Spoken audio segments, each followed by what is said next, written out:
하나님 말씀 보도록 하겠습니다. 오늘 아침 주님께서 우리에게 주시는 말씀은 히브리서 1장 1절부터 2절까지의 말씀입니다.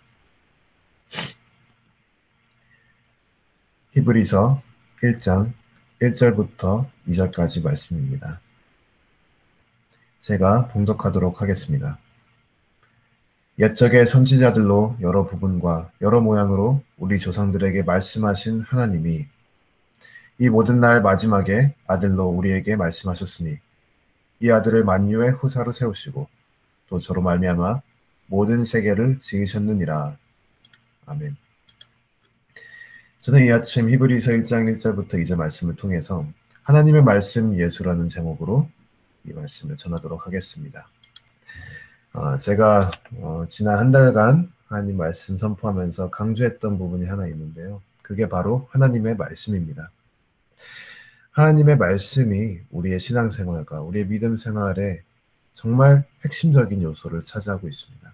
그래서 말씀이 너무나도 중요하고 이 말씀을 따라서 말씀과 동행하며 말씀 주야로 묵상하고 순종하며 살아가는 것이 너무나도 중요합니다. 하지만 여기까지만 얘기해서는 부족한 부분들이 있습니다. 왜냐하면 이 말씀이 뭔지 정확히 알아야 하기 때문입니다.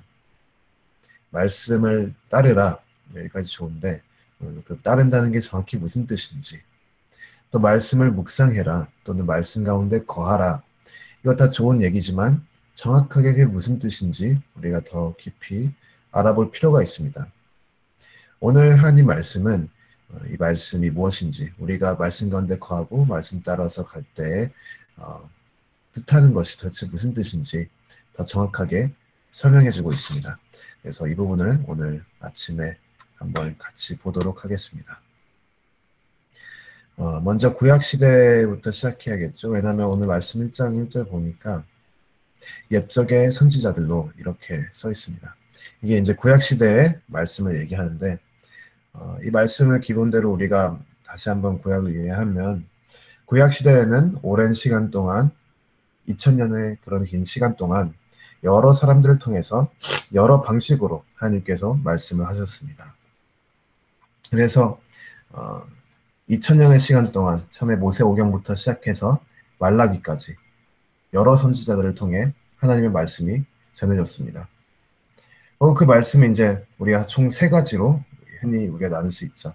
그래서 유대인들도 이렇게 나누는데 구약 말씀이 율법과 또 선지서와 제서 이렇게 세 가지 종류로 나눕니다. 그래서 율법은 이제 모세오경을 우리가 율법으로 흔히 얘기를 하고요. 선지서들은 여러분 잘 아시는 이제 선지자들, 이사야, 에스겔 이런 것들을 우리가 선지서라고 하고요. 또 제서는 그 나머지 잠언, 욥기, 룻기 이런 이야기들 있잖아요. 이런 것들 우리가 제서라고 합니다. 그래서 예전에는 하나님께서 이러한 방식으로 그의 백성들에게 말씀을 하셨습니다. 이런 말씀을 통해서 하나님께서 우리에게 찾아오셨습니다. 하지만 이 말씀은 이대로는 완벽하지가 않습니다. 아직 완성되지 않은 말씀이기 때문에 여러 가지 좀 모자란 부분들이 있었습니다. 첫 번째는 그 내용이 너무나도 광범위하고 또 다양하고 또 오랜 시간 동안 전해졌기 때문에 이 구약 말씀을 전체를 파악하기가 좀 어렵습니다. 예를 들어 율법 같은 경우는 율법 나름대로 그 따라야 하는 법들이 있었고, 또 선지서들은 또 선지서 나름대로 전하는 내용들이 있었는데 이것을 통째로 하나의 말씀으로서 뭉기에는 아직 구약 시대에는 그 정도의 시가 부족했습니다. 그리고 이제 그 말씀이 아직 완성되지 않았기 때문에 여러 가지 추가로 필요했던 것들이 있습니다. 예를 들어 율법 같은 경우는 그 법을 정확하게 지키기 위해서 율법 중심으로 새로운 법들을 또 만들어야 될 필요가 있었고, 또 선지서들에는 이제 여러 가지 예언들이 나오는데 이 예언들이 100% 쉽게 이해될 수 있는 부분들은 아니었습니다. 우리야 지금 뒤돌아보는 입장에서 보니까 예언들이 좀 쉽게 이해가 되는데 그 당시에 하나님께서 예언을 통해서 우리 하나님 백성들에게 말씀하셨을 때에는 그 예언의 내용을 명확하게 파악하기가 어려웠습니다. 또 제서들도 각자 따로 떨어져 있고 또 잠언은 잠언 나름대로, 시편은 시편대로, 욥기는 욥기대로 각자 내용이 있는 듯 하지만 이것을 어떻게 하나로 묶을까, 그런 난해한 어려움들이 있습니다. 하고 안타까운 현실은 이 말씀을 그대로 아직까지도 유대인들은 믿고 따르고 있습니다. 아직까지도 이 구약 말씀을 하나님의 말씀의 전체로 믿고 받아들이고 살아가고 있습니다. 그래서 그 영향을 우리가 그들의 현실을 통해서 볼 수 있죠. 그들은 여전히 아직 오시지 않은 메시아를 기다리고 있고, 또 삶의 모습 가운데 율법이 아직도 많이 영향을 끼치고 있습니다. 그래서 할라카, 탈무드, 미츠바, 이런 율법에 대한 코멘터리, 이런 율법에 대한 주석을 통해서 또 하나의 율법의 울타리를 만들어 가지고 그 안에서 지금 살아가고 있죠. 그래서 예를 들어서 저희 안식일에 어떻게 살아야 되냐, 안식일날 어떤 것은 해도 되고 어떤 것은 하면 안 되냐, 이런 것들에 대한 구체적인 명령들, 엘리베이터 버튼을 누르면 안 된다, 불을 껐다 켜면 그런 역할도 하면 안 된다, 이런 율법들을 추가적으로 더해서 여전히 지키면서 살아가고 있습니다. 그게 구약이에요. 이게 구약 말씀이고, 만약에 우리도 구약 시대에 살았다면 이 말씀을 지금 우리가 이해하듯이 명확하게 이해할 수가 없었을 것입니다. 아주 특별한 경우에만 하나님께서 믿음으로 오실 그 메시아를 바라보면서 살게 하셨겠지만, 어쨌든 구약 말씀을 통해서 하나님께서 우리에게 오신 것은 아직 완성되지가 않은 말씀입니다. 그래서 이것을 전체로 보고 살아가는 것도 오류가 있고, 그렇게 하다 보면 유대인들이 이렇게 율법주의로 살아가듯이 그렇게 우리도 살아갈 수가 있습니다. 하지만 우리는 유대인들이 가지고 있지 않은 특권이 있죠. 바로 뭐냐면 우리에게는 새 언약이 있습니다. 새 언약의 시대를 시작하면서 하나님께서는 예수님을 통해서 우리에게 말씀을 하십니다. 히브리서의 가장 큰 목적 중 하나는 뭐냐면 예수님이 하나님의 말씀이라는 것을 증명하는 것입니다. 이제 구약에 여러 다양한 말씀이 있잖아요. 오늘 본문 말씀 보니까 구약 때에는 옛적의 선지자들로 여러 부분과 여러 모양으로 말씀하셨다고 했는데, 그 모든 말씀이 다 예수님을 향하고 있다는 것을 보여주고 있습니다. 히브리서의 목적은 이 예수님이 구약 말씀의 모든 그 종착지를 보여주고 있다, 그것을 보여주고 있는 것입니다. 예수님이 구약의 율법과 그런 모든 약속, 언약의 약속들, 또 예언들을 완성하는 것을 보여주고 있습니다. 그래서 이제 쉽게 요약을 하자면, 이제 구약에서는 파편으로 흩어져 있던 진리의 그림자 정도로 나타나 있던 하나님의 말씀이, 파편적이었던 하나님의 말씀이 예수님 안에서 하나로 명확하게 드러나는 것을 보여주고 있습니다. 히브리서 말씀을 읽을 때 우리가 이것을 꼭 기억해야 돼요. 히브리서 말씀의 목적은 어떻게 예수님께서 구약의 말씀들을 이루시고 또 예수님께서 구약의 말씀을 완성시키는가, 그것을 보여주고 있습니다. 예를 들어서 이제 히브리서에서 한 가지 나오는 주제가 뭐냐면 완벽한 대제사장 예수님에 대한 말씀이 나옵니다. 그래서 이 예수님이 구약 시대의 제사장들과 또 그런 제사 지내는 그런 모습들이 어떻게 예수님 가운데서 이루어지는가, 이것을 보여주고 있죠.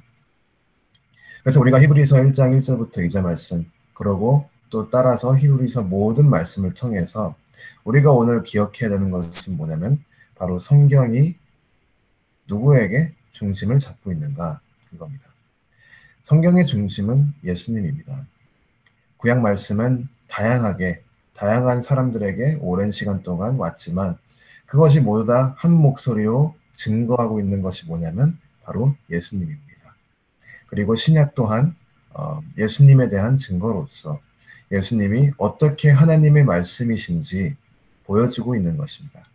히브리서가 중요한 이유는 구약과 신약이 예수님 가운데서 하나의 말씀으로 어떻게 이루어지는가, 그것을 보여주기 때문에 너무나도 중요합니다.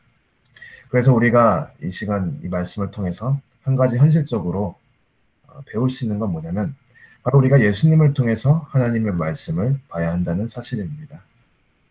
우리가 성경 말씀을 여러 가지로 볼 수 있습니다. 뭐 요즘 흔히 서점 같은 데 가면 나와 있는 서적들 보면 뭐 성경에 나와 있는 리더십, 성경에 나와 있는 이코노미, 뭐 성경에 나와 있는 심리학, 뭐 이런 식으로 책이 많이 나와 있습니다. 근데 성경을 말씀을 우리가 볼 때 그런 것들보다는 가장 먼저 우리가 예수님을 찾아야 합니다. 예수님을 통해서 우리가 하나님 말씀을 이해를 해야 됩니다. 그래서 우리가 하나님 말씀을 볼 때, 구약을 볼 때, 또 신약을 볼 때 우리가 꼭 예수님을 기억하고 예수님이 이 말씀을 성취하는 하나님의 살아계신 말씀이라는 것을 우리가 기억하면서 하나님 말씀을 묵상해야 합니다. 그래서 우리는 구약과 신약을 공부해야 합니다. 왜냐하면 구약 말씀은 뭐냐? 구약 말씀은 예수님에 대한 말씀입니다. 구약의 내용들이 예수님 안에서 이루어지는 것을 하나씩 하나씩 우리가 알게 될 때마다 정말 하나님께서 숨겨두시는 진리의 내용들이 드러날 때마다 그 진리의 깊이가 차원이 다르게 우리가 새롭게 배우고 느낄 수가 있습니다. 그러고 신약도 공부해야 합니다. 왜냐하면 신약은 하나님 말씀이신 예수님이 어떤 말씀과 어떤 사역을 하셨는지 그것을 기록하고 있는 복음서와 또 하나님 말씀이신 예수님이 우리와 함께 하실 때 또 예수님과 동행하면서 사는 것이 어떤 것인지 설명해주는 그런 그런 서신서들이 있습니다. 그래서 우리가 하나님 말씀을 통째로 배울 필요가 있습니다. 신약만 집중해서도 안 되고 또 구약만 집중해서도 안 됩니다. 구약도 신약도 모두 다 예수님 가운데서 이루어지기 때문에 창세기부터 계시록까지 한 말씀도 빠짐없이 모든 말씀이 하나님의 말씀으로서 우리가 묵상할 필요가 있습니다. 그래서 우리가 하나님의 말씀 가운데 거하고 하나님 말씀과 주야로 묵상하면서 이렇게 말씀 중심의 삶을 살아라. 우리가 이렇게 얘기를 할 때 더 정확하게는 뭐냐면 우리가 구약 말씀과 신약 말씀, 창세기부터 계시록 말씀을 통째로 하나도 빠짐없이 읽으면서 그때 우리가 기도하기를 정말 하나님께서 우리에게 지혜 주셔서 이 말씀이 우리에게 어떻게 하나님에 대해서 계시를 하고 있는가, 또 예수님이 어떻게 이 말씀 가운데서 이 말씀이 예수님을 보여주고 있는가, 이런 것들을 우리가 살펴보면서 하나님 말씀을 봐야 됩니다.